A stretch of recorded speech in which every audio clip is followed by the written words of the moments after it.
तो पहले तो आपको एक ब्राउज़र ओपन कर लेना है, फिर टाइप करना है इनकम टैक्स, उसके बाद सर्च करना है। फिर आपके सामने जो सेकंड वाला ऑप्शन दिखाई देगा इसमें आपको क्लिक करना है। ये इनकम टैक्स की ऑफिशियल वेबसाइट है। फिर आपको जाना है लिंक आधार के ऑप्शन पर। तो आपके सामने आधार पैन लिंक का जो ऑप्शन है वो खुल जाएगा। तो यहाँ पे आपको पहले पैन नंबर डालना पड़ेगा, उसके बाद नीचे आपका जो आधार नंबर है वो यहाँ पे डालना पड़ेगा। पैन और आधार दोनों नंबर डाल के यहाँ पे नीचे आपको वैलिडेट के ऑप्शन पे क्लिक करना होगा। तो ऐसा एक पॉपअप आपके सामने आ जाएगा। यहाँ पे पेमेंट कैसे करना है उसके बारे में लिखा है। तो यहाँ पे कंटिन्यू टू पे का ऑप्शन पे आपको क्लिक करना होगा। फिर आपके सामने ऐसा इंटरफेस आ जाएगा। तो यहाँ पे आपका पैन नंबर फिर से डालना पड़ेगा और नीचे भी पैन नंबर डालना पड़ेगा और आपका जो फ़ोन नंबर आपके पास है उस फ़ोन का नंबर यहाँ पे डाल के फिर कंटिन्यू के ऑप्शन पे आपको क्लिक करना होगा। तो आपने जो फ़ोन नंबर डाला है उसमें एक OTP आएगा, वो तो OTP वेरीफाई करके यहाँ पे नीचे कंटिन्यू के ऑप्शन पे क्लिक करना होगा।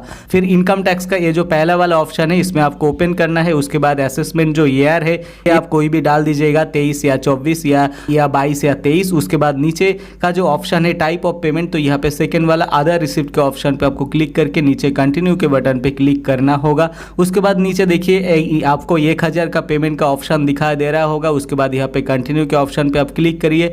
फिर यहाँ पे बहुत सारे पेमेंट करने का ऑप्शन आपको दिखाई दे रहा होगा, नेट बैंकिंग, डेबिट कार्ड, पे थ्रू काउंटर, RTGS, NEFT और पेमेंट गेटवे। तो मुझे UPI ID के थ्रू पेमेंट करना है, इसके लिए मैं पेमेंट गेटवे के ऑप्शन पे क्लिक करता हूँ। उसके नीचे देखिए 3 बैंक का ऑप्शन है। तो आप कोई भी एक बैंक का ऑप्शन यहाँ पे सिलेक्ट कर लीजिए, जैसे कि कनारा, फेडरल और कोटा। कोई भी एक बैंक का आपको यहाँ पे सिलेक्ट करना पड़ेगा।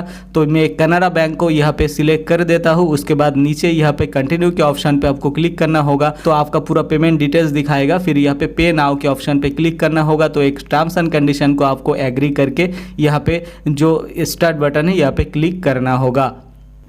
फिर आपके सामने ऐसा पेमेंट गेटवे का ऑप्शन आ जाएगा। तो यहाँ पे जैसे कि मुझे UPI के थ्रू पेमेंट करना है तो यहाँ पे मैं UPI पे क्लिक कर देता हूँ। आप कोई भी पेमेंट ऑप्शन चुन सकते हैं। तो यहाँ पे फ़ोन पे, गूगल पे के थ्रू भी आप पेमेंट कर सकते हैं। तो मुझे जो UPI ID है वो मैनुअली डालना है, इसलिए UPI ID पे क्लिक करके यहाँ पे मैं UPI ID डाल देता हूँ।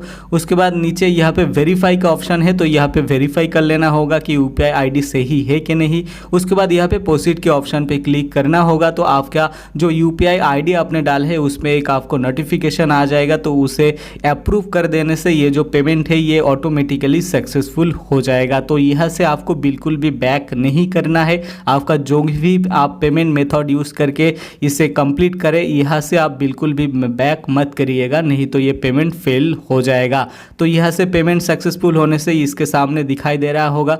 देखिए यहाँ पे 1000 का जो पेमेंट है वो मेरा सक्सेसफुल हो चुका है। तो उसका भी मैं जो कन्फर्मेशन है वो आ चुका है। और यहाँ पे देखिए the challan payment is successful. तो यहाँ पे आप जो चालान है वो डाउनलोड कर सकते हैं। तो डाउनलोड करने के बाद कुछ इस तरह का पेमेंट रिसिप्ट सामने आ जाता है जो इनकम टैक्स डिपार्टमेंट का है। तो अभी ये जो काम है ये आपका कंप्लीट हो चुका है। अभी आपका जो आधार और पैन कार्ड का लिंक है वो अभी आपको करना पड़ेगा। इसका जो पेमेंट हुआ है मतलब आपका आधार पैन लिंक नहीं हुआ है। तो यहाँ पे आपको आधार पैन और लिंक का जो ऑप्शन है यहाँ पे आपको फिर से क्लिक करना होगा, लिंक आधार के ऑप्शन पे। उसके बाद आपके सामने ऐसा इंटरफेस आ जाएगा। तो यहाँ पे आपका जो पैन नंबर है और जो आधार नंबर है वो दोनों आपको यहाँ पे डालना पड़ेगा। फिर यहाँ पे वैलिडेट के ऑप्शन पे जब आप क्लिक करेंगे तो यहाँ पे पेमेंट सक्सेसफुल दिखाई दे रहा होगा आपको, जो कि पहले में आपको नहीं दिखा रहा होगा। तो यहाँ पे आपको एक बार नीचे कंटिन्यू के ऑप्शन पे आपको क्लिक करना होगा। तो आपको जो ऑप्शन दिखाई देगा कुछ इस तरह का ऑप्शन आपके सामने आ जाएगा, जहाँ पे आपका जो आधार कार्ड में जो नाम है वो नाम यहाँ पे सही से एंटर करना होगा। तो आधार कार्ड में जो नाम है वो नाम डाल देने के बाद आपने जो फ़ोन नंबर पहले दिए थे वो फ़ोन नंबर फिर से डालना होगा। उसके बाद आधार में आपका अगर खाली डेट ऑफ बर्थ नहीं लिखा होता है पूरा तो आपको पहला वाला ऑप्शन क्लिक करना होगा, नहीं तो दूसरा वाला बाय डिफ़ॉल्ट क्लिक करके आपको लिंक आधार के ऑप्शन पे नीचे क्लिक करना होगा। तो जब भी आप लिंक आधार के ऑप्शन पे क्लिक करेंगे तो आपके जो फ़ोन नंबर आप दिए थे उसमें एक OTP आपको रिसीव होगा। वो OTP डाल के यहाँ पे वैलिडेट करने से ये देखिए आपका जो आधार और पैन का रिक्वेस्ट है वो सक्सेसफुल हो चुका है। Your request for Aadhaar PAN linking has been send. तो ये आपका जो आधार और पैन का जो लिंकिंग प्रोसेस है वो अभी पूरा हो चुका है। तो यहाँ पे आप ओके कर दीजिए।